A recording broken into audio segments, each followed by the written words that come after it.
Hi, my name is Sheikh Abdul from Gold Medal YouTube சேனலுக்காக மக்களே this time Trichy birds பார்க்ல இருந்து so இது ஒரு அழகிய மாலை பொழுது அப்படிதான் சொல்லணும்னு தோணுது. பட் மார்ச் மாசம் இல்லையா, வெயில் சுட்டு இருக்குது.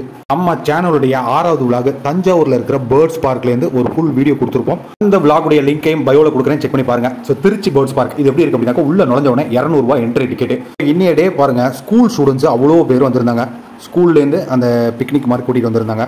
ஸோ நம்ம வந்திருக்கும் போது இவ்வளோ பேரா அப்படின்னு சொல்லி நம்ம ஆச்சரியப்படுற போதே சொன்னாங்க, இந்த மந்த் ஃபுல்லாக, அதாவது ஆரம்பித்த மந்த் ஃபுல்லாகவே ஸ்கூல் ஸ்டூடெண்ட்ஸோட விசிட், அதாவது அந்த பக்கத்தில் இருக்கிற என்டையர் டிஸ்ட்ரிக்டில் இருக்கிற கவர்மெண்ட் ஸ்கூல்லேருந்துலாம் பசங்க வந்து டெய்லி ஏதாவது ஒரு ஸ்கூல்லேருந்து விசிட் பண்ணி பார்த்துட்டு போய்கிட்டு இருக்காங்க அப்படிங்கிற தகவல்களையும் கேள்விப்பட்டோம். இந்த பார்க்குடைய அந்த இன்ஃப்ராஸ்ட்ரக்சர் பார்க்குறவங்கள வாவ் அப்படின்னு சொல்ல வைக்கும். உண்மையிலே நம்ம பக்கத்தில் நின்று பார்த்தவங்கலாம் அந்த மாதிரி தான் ஃபீல் பண்ணாங்க, அந்த மாதிரி தான் பேசியும் கிட்டாங்க. சரி, பேர்ட்ஸ் எல்லாம் போய் ஒன்று ஒன்றா பார்க்கலாம்னு சொல்லி நம்ம என்ட்ரி ஆனோடனே நம்ம பார்த்த முதல் பறவை ஆஸ்ட்ரிச். தஞ்சாவூர்ல இருக்கிற ராஜாளி பறவைகள் பூங்காவிலையும் நீங்க என்ட்ரன்ஸ்ல நுழைஞ்ச உடனே பாக்குறது இந்த ஆஸ்ட்ரிச் பேர்ட்ஸ் தான். இதுல பாருங்க, இந்த ஆஸ்ட்ரிச் பேர்ட்ஸ் பக்கத்துல நின்று நீங்க செல்ஃபி எடுத்தீங்கன்னா ரொம்ப கேர்ஃபுல்லா எடுக்கணும், இல்லைன்னா இந்த மாதிரி தான். ஸோ கவனிச்சிங்களா இந்த நிகழ்வை? எத்தனை பேர் கவனிச்சிங்கன்னு தெரியல. ஆமாங்க, இந்த ஆஸ்ட்ரிச்சுகளுக்கு பற்களே கிடையாது. இவங்களுடைய ஹைட் பார்த்தீங்க அப்படின்னாக்கா மேக்ஸிமம் ஒரு 8 அடி வரையும் வளருவாங்களாம். பார்க்குடைய லொக்கேஷனை உங்களுக்கு சொல்ல விட்டுட்டேன். ஸோ இது எங்கே இருக்குது அப்படின்னாக்கா, திருச்சியிலேருந்து முக்கம்பூர் போகிற வழியில் காவேரி ஆற்றுக்கு பக்கத்தில் குடமுருட்டி ஐயாளம்மன் படித்துறைக்கு பக்கத்திலே கிட்டத்தட்ட 20 கோடி ரூபாய் செலவுல நமக்கு நாமே திட்டத்தின் கீழே வந்து இந்த பார்க்கை உருவாக்கி இருக்காங்க. ஸோ அதாவது என்ன சொல்கிறாங்க அப்படின்னாக்கா, சென்ட்ரல் கவர்மெண்ட்டோட உதவி இல்லாமல் அந்த டிஎன் கவர்மெண்ட் அவங்களுடைய முயற்சியிலே இந்த மாதிரியான இன்ஃப்ராவை தமிழ்நாட்டில் உருவாக்கிக்கிட்டு இருக்கோம் அப்படிங்கிற அந்த ஸ்லோகத்தை கையில் எடுத்து இந்த மாதிரியான விஷயங்களை வந்து நடைமுறைப்படுத்திட்டு இருக்காங்க. இந்த இடத்துல நம்ம பார்த்துக்கிட்டு இருக்கிறது ஃபேன்சி பீஜான்ஸ், அதாவது புறாக்களுக்குன்னு ஒரு எக்ஸ்க்ளூசிவான செக்மெண்ட்டு.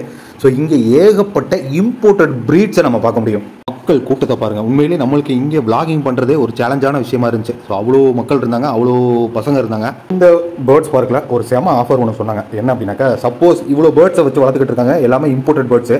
ஸோ இதோடைய எண்ணிக்கை இனப்பெருக்க மூலியமா இதோடைய எண்ணிக்கை மட்டும் பிடிச்சுன்னு வச்சுக்கோங்களேன், கண்டிப்பாக அதை வந்து பொதுமக்களுக்கு விற்கவும் தயாராக இருக்க பூங்கா நிர்வாகம். நீங்கள் பார்த்துக்கிட்டு இருக்க இந்த விஷயங்கள்லாம் ரொம்ப அரிய வகை புறாக்கள், அரிய வகை பறவைகள் இங்கே இருக்குது.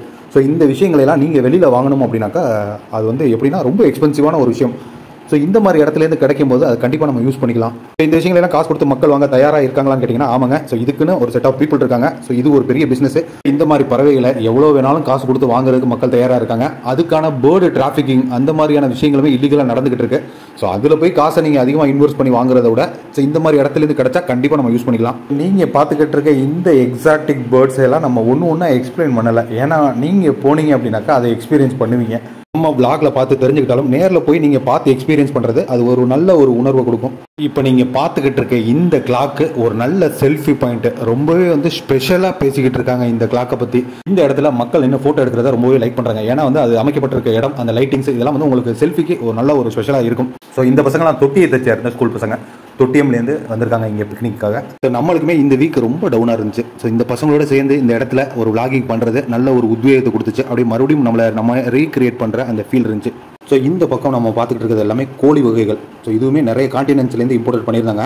ஸோ இந்த பார்க்குடைய பரப்பளவு கிட்டத்தட்ட ஒரு 4.5 ஏக்கர் சொல்கிறாங்க. 4.5 ஏக்கர் அப்படின்னாக்க கிட்டத்தட்ட ஒரு 60,000 சதுர அடியில் அமைக்கப்பட்டிருக்கு. ஸோ இந்த பக்கம் பார்க்குறீங்க ரொம்ப கலர்ஃபுல்லான ப்ரீட்ஸு இந்த பக்கம். ஸோ மாணவர்கள்லாம் இந்த ஏரியாக்களை ரொம்பவே ரசித்து பார்த்துக்கிட்டு இருந்தாங்க. ரீசெண்டாக இந்து பத்திரிகையில் ஒரு ஆர்டிக்கலில் என்ன போட்டிருந்தாங்க அப்படின்னாக்கா, பூராவுமே வெளிநாட்டு பறவைகளாக இருக்குது.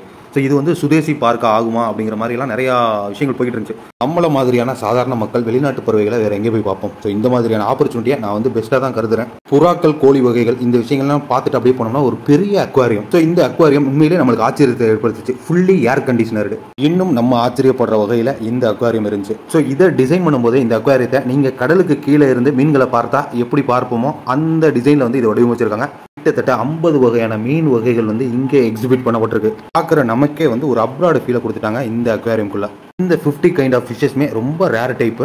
ஸோ இந்த மாதிரியான அக்வாரியம்ஸை நம்ம அப்படி க்ளோஸாக வாட்ச் பண்ணும்போது நமக்கு என்ன ஃபீல் ஆகும் அப்படின்னாக்கா, ஸோ அந்த தண்ணியோட அந்த ரிதம், அதில் அந்த மீன்களுடைய கண்டினியூஸ் மூவ்மெண்ட்டையெல்லாம் பார்க்கும்பொழுது நிச்சயம் வந்து உங்களை ரிலாக்ஸ் பண்ணுறதுக்கான ஒரு நல்ல இடம் இது. ஸோ எனக்கு பர்சனலாக ஃபீல் ஆனது, நான் கொடுத்த 200 ரூபாய்க்கு இது ஒர்த்தான ஒரு பிளேஸ்னு. இந்த மாதிரியான பெரிய அக்வாரியம்ஸ் அமைக்கிறதுல நம்ம டிஎன் கவர்மெண்ட்டுக்கு ஒரு பெரிய சேலஞ்சாக இருக்காது. ஏன்னா வந்து நம்ம டிஎன் கவர்மெண்ட்டோடைய அந்த ஃபிஷரிஸ் டிபார்ட்மெண்ட்டில் ஓஷன் ஏரியம் அப்படிங்கிற ஒரு ப்ராஜெக்ட் போய்கிட்டு இருக்கு. ஸோ அந்த ப்ராஜெக்ட் மூலியமாக இந்த மாதிரியான அக்வாரியம்ஸ் வந்து அவங்க பிரம்மாண்டமாக அமைச்சிட்டு இருக்காங்க. ஸோ இதுக்கு முன்னாடியே மாமல்லபுரத்தில் இன்னும் பெரிய ஒரு அக்வாரியம் வந்து அங்கே அமைஞ்சிருக்கு. அண்ட் இந்தியாவுடைய மிகப்பெரிய அக்வாரியம் எங்கே இருக்குது அப்படிங்கிற அந்த விஷயத்தையும் தெரிஞ்சுக்கோங்க. அது கேரளாவில் இருக்கிற திருச்சூர், அங்கே வந்து சவக்காடு அப்படிங்கிற இடத்துல தான் நாட்டுடைய பெரிய அக்வாரியம் அண்ட் மரைன் பார்க் அமைஞ்சிருக்கு. அங்கே விசிட் பண்ணுற வாய்ப்பு கிடைச்சாலும் பாருங்க. உள்ள டெம்பரேச்சர் அவ்வளோ ஹையாக இருந்தால் கூட இந்த இடத்துல நல்ல ஒரு சீதோஷண நிலை. ஸோ வாங்க இந்த விஷயங்களை எல்லாம் முழுசாக பார்த்துட்டு அப்படியே வெளியில் போகலாம். இந்த பேர்ட்ஸ் பார்க்கை ஆவரேஜாக ஒரு நாளைக்கு 1500 பேர், அதாவது அப்ராக்சிமேட்டாக சொல்லியிருக்காங்க, கிட்டத்தட்ட 1500 பேர் வந்து விசிட் பண்ணி பார்த்துட்டு போயிட்டு இருக்காங்க. இதில் பெரியவங்களுக்கு வந்து 200 ரூபா காசு சார்ஜ் பண்ணுறாங்க, குழந்தைங்களுக்கு வந்து ஒரு 100 ரூபா காசு சார்ஜ் பண்ணுறாங்க. ஸோ அப்ராக்ஸாக வந்து எவ்வளோ வரும் அப்படிங்கிறத சொல்லணும்னா ஒரு 600 அடல்ட்ஸ் அப்படின்னு சொல்லி கால்குலேட் பண்ணிக்கிட்டு ஒரு சின்னவங்களில் வந்து ஒரு 900 குழந்தைகள் அப்படி கால்குலேட் பண்ணால் கூட சராசரியாக நாள் ஒன்றுக்கு 2,10,000 ரூபா வருது. இந்த திருச்சி டிஸ்ட்ரிக்டோடைய கலெக்டர் என்ன சொல்கிறாங்க அப்படின்னாக்கா, இந்த பார்க்கை மெயின்டைன் பண்ணுறதுக்கே மாதத்துக்கு 12 to 15 லட்சங்கள் வந்து ஆகுது அப்படிங்கிற மாதிரி சொல்லியிருக்காரு. இந்த அக்வாரியம் விட்டு வெளியில் வந்தால் முயல்களுக்கான செக்மெண்ட். இந்த அபூர்வமான ரேபிட்ஸையும் பார்த்து ரசிச்சுட்டு நம்ம அந்த பக்கம் போனோம்னா இந்த இடத்துல கொய் ஃபிஷ் பாண்டு, கொய் மீன்களுக்குன்னா அப்படி பிரத்யேகமாக ஒரு பெரிய நீர் தொட்டி. ஸோ அந்த இடத்துல வந்து மக்கள் வந்து கூட்டம் ஜாஸ்தியாக இருந்துச்சு. தள்ளு முள்ளுகளுக்கு இடையே நம்மளே போய் இந்த விஷயங்களை ஷூட் பண்ணுறது அவ்வளோ கஷ்டமாக இருந்துச்சு. ஏன்னா இதை சுற்றி அவ்வளோ மக்கள் கூட்டம். இந்த விஷயங்களெல்லாம் பார்த்து முடிச்சுட்டு அப்படியே லைட்டாக மூவ் பண்ணி போனோம்னா ஒரு செல்ஃபி பாயிண்ட் வந்துச்சு. ஸோ இந்த இடத்துல ஒரு சின்ன குழந்தை அப்படியே மயில் தொகையை விரிச்சு நிற்கிற மாதிரி நினைச்சு இந்த அழகான விஷயங்களை அப்படியே பார்த்து கடந்துக்கிட்டே போனோம்னா இந்த இடத்துல பள்ளி வகைகள் இன்னைய வரைக்கும் எனக்கு ஆச்சரியமூட்டும் ஒரு பள்ளி வகைனா அது கேமோஃபிளாக் தான். பார்க்கும் போதெல்லாம் ஆச்சரியப்படுவேன். இந்த பார்க்குடைய ஃபைனல் செக்மெண்ட்டான அந்த ஏவியரி பார்க் பக்கம் வந்திருக்கும். ஸோ இந்த ஏவியரியை 5 திணைகளை வந்து டிசைன் பண்ணியிருப்பாங்க. குறிஞ்சி, முல்லை, மருதம, நெய்தல், பாலை, இந்த மாதிரியான 5 நிலப்பரப்புகளை திணை அப்படின்னு சொல்லி அழைப்பாங்க. ஸோ இதை பேஸ் பண்ணி இந்த ஏவியரியை டிசைன் பண்ணியிருக்காங்க. இந்த ஏவியரிக்குள்ளே நம்ம நுழையும் போதே அப்படியே நம்மளுக்கு எப்படி ஃபீல் ஆகும் அப்படின்னாக்கா, தண்ணி வந்து ஸ்ப்ரே ஆகிட்டு இருக்கும். டக்குன்னு அந்த சில்னஸை ஃபீல் பண்ணிக்கிட்டே அந்த சன்செட் டயத்தில் இந்த ஏவியரிக்குள்ளே வாக் பண்ணி போகிறதே ஒரு நல்ல அனுபவத்தை கொடுக்கும். ட்ரை பண்ணி பாருங்க. இந்த ஏவியரியோடைய ஹைட்டு, அதாவது இந்த கூண்டுடைய ஹைட்டு வந்து கிட்டத்தட்ட 30 அடி. இங்கேயும் பறவைகளுக்கு ஃபீட் பண்ணுறதுக்கு கையில் வந்து இறை கொடுப்பாங்க. இறை கொடுத்தும் என்ன ஆச்சு அப்படின்னாக்கா, இந்த டைமிங்கில் வந்து எந்த பறவையுமே வந்து நம்ம கையில் வச்சிருக்க அந்த இறையை ஃபீட் பண்ணிக்க மாட்டேன்ருச்சு.